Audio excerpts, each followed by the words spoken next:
Hello! അപ്പോൾ നമ്മളൊരു സ്ഥലത്ത് പോവാട്ടോ. കുറേ ദിവസമായി കുഞ്ഞൂസ് പറയുന്നു അങ്ങോട്ട് പോണം എന്നുള്ളത്. അപ്പം നേരെ എൻ്റെ സ്കൂള് വഴിയാ പോകുന്നത്. ഞാൻ പഠിച്ച എൻ്റെ സ്വന്തം മോയിൻസ്. അങ്ങനെ ഞങ്ങൾ ഫ്യൂഷൻ ഹട്ടിൽ കയറി ചായയൊക്കെ കുടിച്ച് ഞാനൊരു വടയാട്ടോ കഴിച്ചത്. അത് കഴിഞ്ഞ് നേരെ ഞങ്ങൾ പോയത് ഉദയ റിസോർട്ടിലേക്കായിരുന്നു കേട്ടോ. കുഞ്ഞൂസ് കുറേ ദിവസമായി പറയുന്നു എനിക്ക് അവിടെ പോയിട്ട് സ്വിമ്മിംഗ് പൂളിൽ പോയിട്ട് കളിക്കണം എന്നുള്ളത്. അങ്ങനെ ഒന്നും നോക്കിയില്ല, ഫ്രീ ആയപ്പോൾ ഞങ്ങൾ ഫാമിലി ആയിട്ട് എല്ലാവരും കൂടി പോയി. നല്ല അടിപൊളി ആംബിയൻസ് ആയിരുന്നു കേട്ടോ. ഈവനിങ് ആയപ്പോൾ അങ്ങനെ കുഞ്ഞൂസൊക്കെ ഇറങ്ങി കുറേ സമയം 1 അവർ പൂളിന് 150 റുപ്പീസ് ആട്ടോ വരുന്നത്. അങ്ങനെ ഞങ്ങൾ കുറേ സമയം അവിടെ കളിച്ച് അങ്ങനെ 7, 7:30 ആകുമ്പോഴത്തേക്കും ഇപ്പോഴും അവിടെ തന്നെയാണ്. ആള് കയറാൻ പറഞ്ഞിട്ടും കയറുന്നില്ല കേട്ടോ. കുഞ്ഞൂസിന് അത്രയും ഇഷ്ടമായി.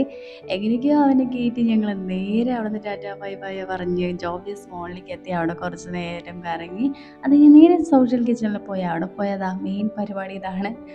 അങ്ങനെ ഞങ്ങൾ ദോശയൊക്കെ കഴിച്ച് നേരെ വീട്ടിലേക്ക് എത്തി. അപ്പോൾ അടുത്ത വീഡിയോയിൽ കാണാം. അതായിരിക്കും ബൈ.